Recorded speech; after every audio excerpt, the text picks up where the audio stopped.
भोसरी 4 संशयित बांगलादेशी नागरिक पोलिसांच्या ताब्यात। पिंपरी चिंचवडमधील भोसरी परिसरातून एक खळबळजनक घटना समोर आली आहे।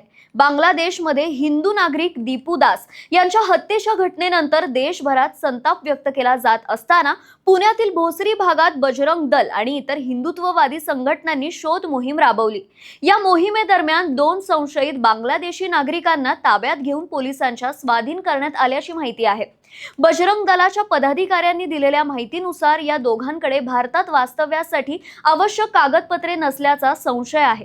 याशिवाय परिसरात आणखी 2 बांगलादेशी नागरिक असल्याची माहिती संघटनांना मिळाल्याचा दावा करण्यात आला असून अशा बेकायदेशीर घुसखोरांना तातडीने देशाबाहेर पाठवावे अशी मागणी पोलिसांकडे करण्यात आली आहे।